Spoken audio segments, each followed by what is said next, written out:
Good morning students, I am Vipul Agarwal. अच्छा, हमने कल को आपको क्या बताया था? बैलेंस ऑफ पेमेंट चैप्टर शुरू कराया था। बैलेंस ऑफ पेमेंट में मैंने आपको बताई थी दो टर्म्स इंपॉर्टेंट है, एक तो इकोनॉमिक ट्रांजैक्शन, दूसरा रेजिडेंट। इकोनॉमिक ट्रांजैक्शन मैंने कल करवा दी थी, उसके अंदर मैंने बताया था चार चीजें आती हैं आपकी: visible item, invisible item, unilateral transfer और कैपिटल ट्रांसफर। ये चार चीजें मैंने कल आपको बताई थी इकोनॉमिक ट्रांजैक्शन के अंदर।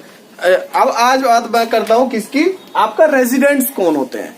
तो रेजिडेंट्स की क्या कहलाता है, अगर मैं सिंपल सी लैंग्वेज में तो बोलूं तो किसी भी देश के रेजिडेंस में तीन बंदे इंक्लूड होते हैं। इंडिविजुअल मतलब एक आदमी, जैसे मैं हूं इंडिविजुअल। दूसरा फर्म्स, जैसे पार्टनरशिप फर्म होगी हमारी एक, ठीक है ना, जैसे कंपनी मतलब पार्टनरशिप फर्म खोली हुई है उन्होंने। और तीसरा गवर्नमेंट एजेंसी, किसी भी देश की गवर्नमेंट एजेंसी भी रेजिडेंट के अंदर हमारी इंक्लूड होती है। ठीक है ना, बात समझ में आ गई। लेकिन एग्जाम में क्वेश्चन क्या आता है कि बताओ ये रेजिडेंट है कि नहीं है हमारा, और वो कुछ पॉइंट बोल देगा। उनमें से मैंने कुछ इंपॉर्टेंट पॉइंट यहाँ पे लिख दिए हैं, जैसे कि ये रेजिडेंट नहीं है। टूरिस्ट, जो विदेश के लोग यहाँ पे घूमने आते हैं, तो वो रेजिडेंट नहीं है हमारे। डिप्लोमेटिक स्टाफ, कोई डिप्लोमेटिक स्टाफ का बंदा यहाँ पे है तो फिर वो भी बंदा रेजिडेंट नहीं है। ब्रांच ऑफ फॉरेन कंपनी, अगर किसी फॉरेन कंपनी की एक ब्रांच हमारे देश में खुली है तो वो भी हमारी रेजिडेंट नहीं है। इसके अकॉर्डिंग हर एक की अलग अलग डेफिनेशन होती है, इसके अकॉर्डिंग बैलेंस ऑफ पेमेंट के नहीं है। और क्या क्या चीजें इंक्लूड नहीं है इसके अंदर, अगर मैं पढ़ के बताता हूं तुमको। फॉरेन मिलिट्री पर्सोनल, मतलब फॉरेन की मिलिट्री के अगर आदमी यहाँ पे आते हैं, फॉरेन मिलिट्री पर्सोनल, वो भी इसके अंदर इंक्लूड नहीं है।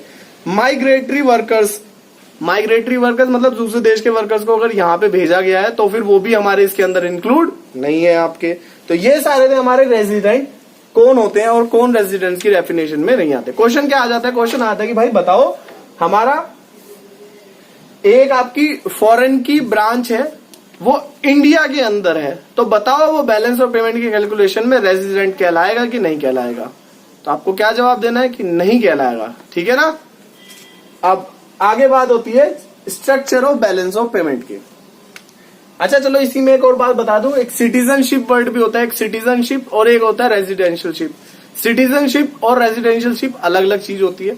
एक आदमी एक से ज्यादा जगह का रेजिडेंस हो सकता है, जैसे NRI जिसे बोलते हैं, नॉन रेजिडेंट्स ऑफ इंडिया, ठीक है ना। लेकिन सिटीजनशिप वहीं की होती है ज्यादातर जहां पे वो पैदा होता है, ठीक है ना। जैसे मैं इंडिया का ही सिटीजन हूँ, ठीक है, पर मैं रेजिडेंट बाहर का हो सकता हूँ। सिटीजनशिप लेनी मिल जाती है पर बहुत ज्यादा मुश्किल होती है सिटीजनशिप मिलनी, ठीक है ना, इतनी आसान नहीं होती। रेजिडेंशियलशिप तब भी थोड़ी आसान होती है किसी देश की मिल जानी। तो सिटीजनशिप अलग चीज होती है और रेजिडेंशियलशिप अलग चीज। मैं रेजिडेंशियलशिप बता रहा हूँ, जैसे एक NRI मैंने बताया आपको, ठीक है ना। अब अगला, अच्छा, structure of balance of payment. Balance of payment ना नॉर्मल जैसे अकाउंटिंग का स्ट्रक्चर होता है वैसे ही होता है। हमारी अकाउंटिंग किस बेसिस को फॉलो करके काम करती है? हमारी accounting double entry system follow करती है ना। यहाँ जी, तो ये भी हमारा कौन सा सिस्टम फॉलो करता है? इसकी अकाउंटिंग भी डबल एंट्री सिस्टम ही फॉलो करती है। डबल एंट्री सिस्टम कौन सा सिस्टम कहलाता है? डबल एंट्री सिस्टम वो सिस्टम कहलाता है जहां पे बिजनेस में होने वाली ट्रांजेक्शन को हम दो साइड से पुट करते हैं। एक साइड का नाम क्या होता है? डेबिट, और एक साइड का नाम क्या होता है आपका? क्रेडिट। डबल एंट्री, इंग्लिश में बोलता हूं मैं, double entry system is a system where we put all the transaction of the business on two sides. One side is debit and another side is credit. मतलब हम अपनी सारी business की transaction को दो इन्हीं साइडों में पुट करते हैं। अब समझो इसके आगे, जैसे कि अकाउंटिंग के अंदर भी हमारी क्रेडिट साइड में कौन सी चीजें आती हैं? आपकी इनकम आती है। तो यहाँ पे भी क्या आएगा? इनफ्लो या इनकम ही आएंगी क्रेडिट में। जैसे अकाउंटिंग में डेबिट में आपके खर्चे आते हैं या जो पैसा जा रहा हो, यहाँ पे भी ऐसी वही आउटफ्लो या एक्सपेंसेस या पेमेंट्स ही आएंगी, ठीक है। अगर मैं अकाउंटिंग की सेंस में बोलूं तो यहाँ पे भी अकाउंटिंग के अंदर क्या होता है आपका? दोनों साइड्स बराबर आते हैं। पर इकोनॉमिक पढ़ रहे हैं हमें क्या पढ़ रहे हैं? इकोनॉमिक्स पढ़ रहे हैं हम।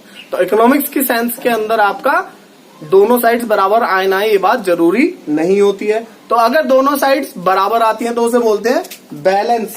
क्या बोलते हैं उसे हम? बैलेंस। बैलेंस ऑफ पेमेंट क्या बोलते हैं? तो मैं लिख के दिखा देता हूं।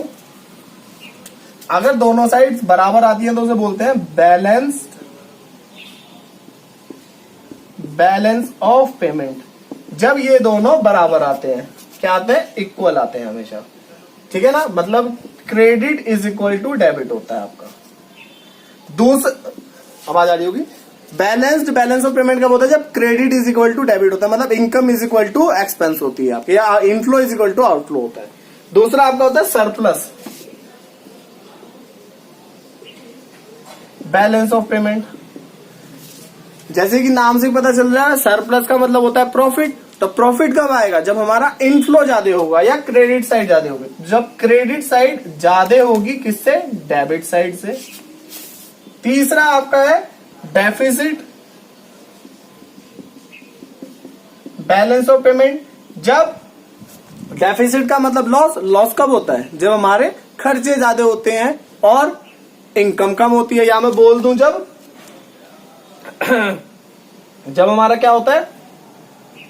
आउटफ्लो ज्यादा होते हैं और इनफ्लो कम होते हैं। हमारे भाई पैसा आ तो देश में कम रहा है फॉरेन करेंसी, और फॉरेन करेंसी जा ज्यादा रही है, तो डेबिट ज्यादा हो गया आपके अब की बार। और या फिर मैं इस सेंस में लिख देता हूं, सिंबल चेंज कर देता हूं, क्रेडिट यहाँ छोटा हो गया आपका, डेबिट ज्यादा हो गया आपका। ठीक है ना? मतलब ये इसका सिंबल का मतलब है जिधर की साइड मुंह खुला होता है उधर की साइड ज्यादा वाला पोर्शन होता है। मैंने यहाँ डेबिट की साइड मुंह खुला करा है तो डेबिट वाला पोर्शन ज्यादा है, इधर क्रेडिट की साइड मुंह ओपन करा है तो क्रेडिट वाला पोर्शन ज्यादा है। ये तो सिंपल मैथ्स है। आई थिंक आप 12th में आ गए हो तो पता होगी ये सब चीजें। स्टिल मैं बता देता हूँ कि बाई चांस दिमाग से स्लिप हो जाती है किसी बच्चे के, तो मैं बता देता हूँ। ठीक है बच्चों, तो आज की क्लास हम खत्म करते हैं, यहीं तक रखते हैं। बहुत सारा कराया आज हमने। ठीक है बच्चों, ओके बच्चों, हैव अ नाइस डे।